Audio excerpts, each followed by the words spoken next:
ये वाला वीडियो होगा थायराइड के ऊपर। थायराइड में 3 टाइप के केस हैं।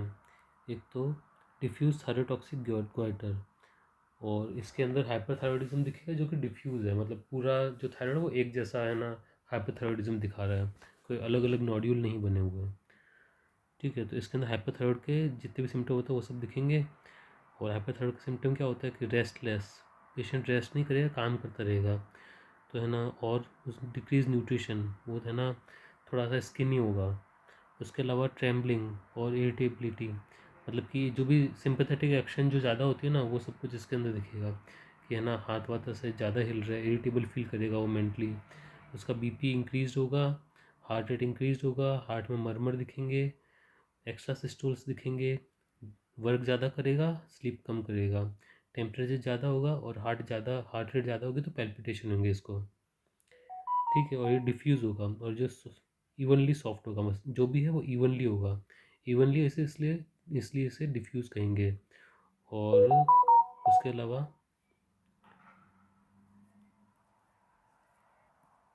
और most common cause of hyperthyroidism जो होता है वो होता है अपना ग्रेव्स डिजीज़। ठीक है, और दूसरा केस है अपना थायरोटॉक्सिक क्राइसिस। इसमें क्या होगा कि अपन ने कोई सर्जन ने कोई ऑपरेशन किया थायराइड के ऊपर, और उस ऑपरेशन में उसने थायराइड को काटा है। ठीक है, तो उस काटने की वजह से जो थायराइड हार्मोन है ना, वो अपने ब्लड स्ट्रीम में आ गए हैं, तो उस वजह से है ना, ये हाइपरथायरॉयडिज्म के सिम्टम दिखाएगा। तो इसमें पोस्ट ऑपरेटिव ऑपरेशन की हिस्ट्री होगी इसके अंदर, और इसमें सेम जो सिम्टम आएंगे वो यही हाइपरथायरॉयड के सिम्टम आएंगे इसके अंदर भी। उसके अलावा एक आता है थायराइड कैंसर। तो ये कैंसर में हमेशा क्रॉनिक हिस्ट्री होती है, और इसके अंदर लिम्फ नोड पॉजिटिव है तो ये कैंसर है, और जो सरफेस होता है कैंसर का वो अनइवन सरफेस होता है। ठीक है, अब केस अपन देखें तो ये 34 केस है वो डिफ्यूज थायराइड गोइटर, और 53 केस है वो थायरोटॉक्सिकोसिस, और 75 केस है वो थायराइड कैंसर का है। केस 34 करते हैं अब अपन। इसके अंदर देखिए अगर अपन, तो इरिटेबल है patient, work and studies, work करता है, स्टडी करता है, और रेस्ट कम करता है वो थोड़ा।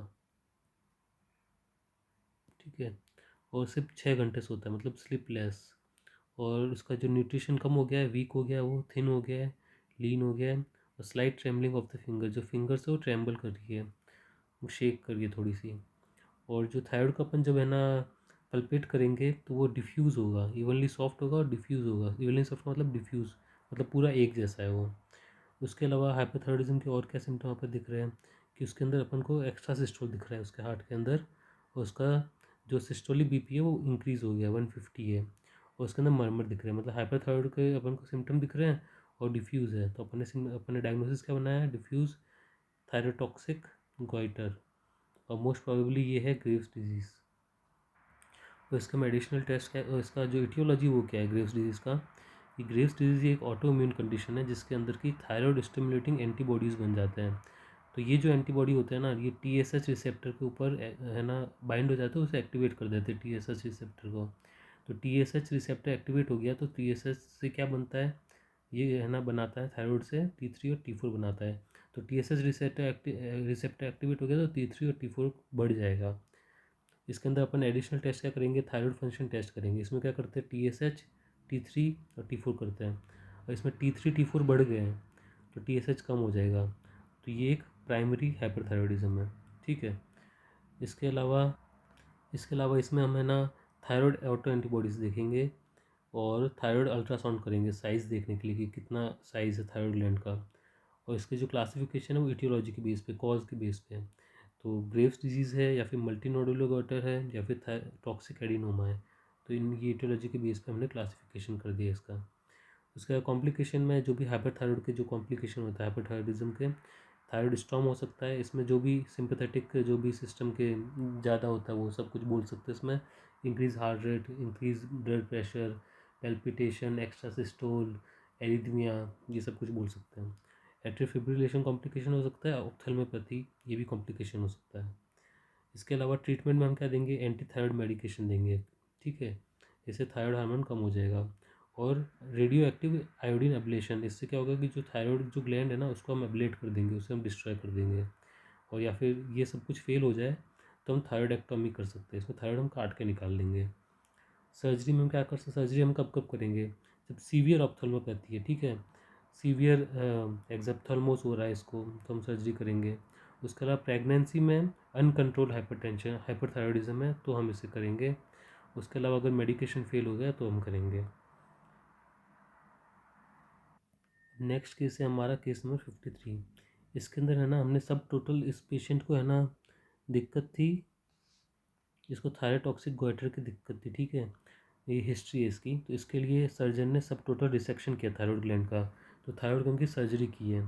सर्जरी के बाद में क्या हुआ इसको है ना pain in the head, head में पेन, हेडेक हो रहा है, पैल्पिटेशन हो रहा है, जनरल वीकनेस हो रहा है, और इनटॉलरेंस टू ब्राइट कलर हो रहा है, बीपी बढ़ चुका है, और बीपी नहीं, ये पल्स रेट है, हार्ट रेट बढ़ चुका है, और बीपी बढ़ चुका है, हेल का मतलब बीपी है, टेम्परेचर बढ़ चुका है, ये सब कुछ हमें दे रखा है। और इसका जो है ना जो बैंडेज लगाई थी इसके सर्जरी के बाद में वहाँ पे थोड़ा थोड़ा हेमरेज आ रहा है।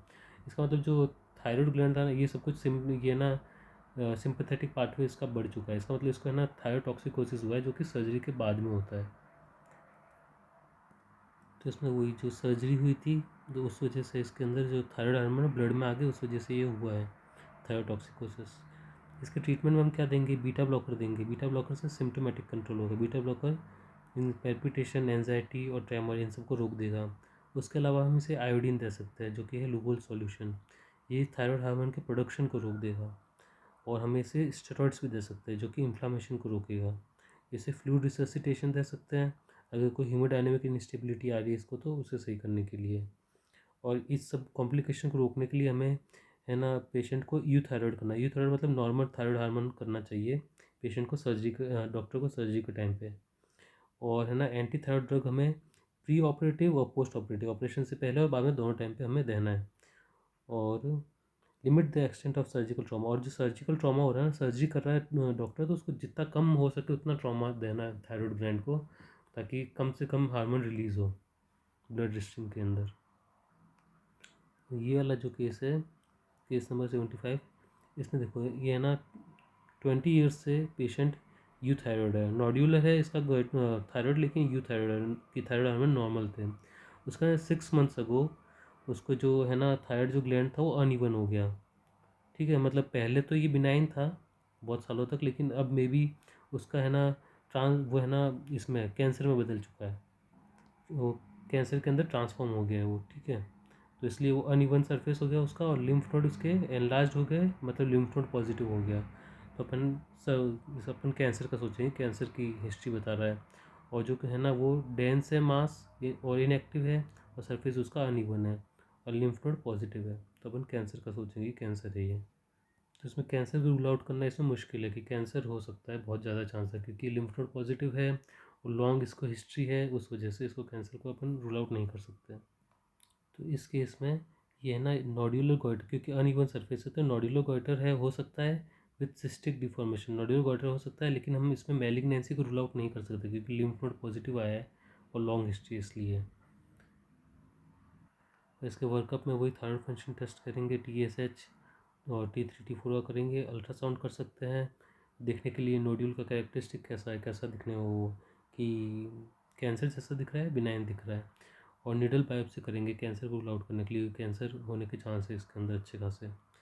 Documentation needed, third function and ultrasound reports.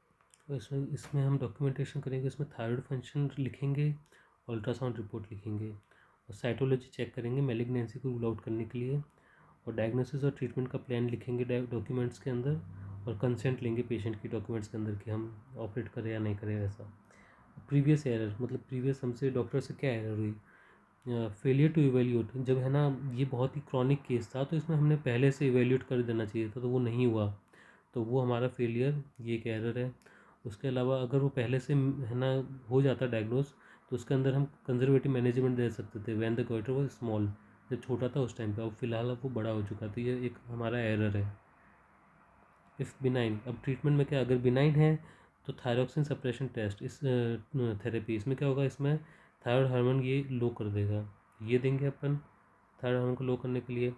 और इफ़ साइटोलॉजी सस्पिशियस, अगर है ना कैंसर होने के चांस है कि सस्पिशन है कि कैंसर हो सकता है, तो उसमें या तो आधा थायराइड काट देंगे हेमी थायराइडोक्टमी, या फिर पूरा थायराइड निकाल देंगे टोटल थायराइडोक्टमी। और रेडियो आयोडीन एब्लेशन करेंगे अगर हाई रिस्क फीचर्स दिख रहे हैं अगर अपन को बायोप्सी के अंदर, तो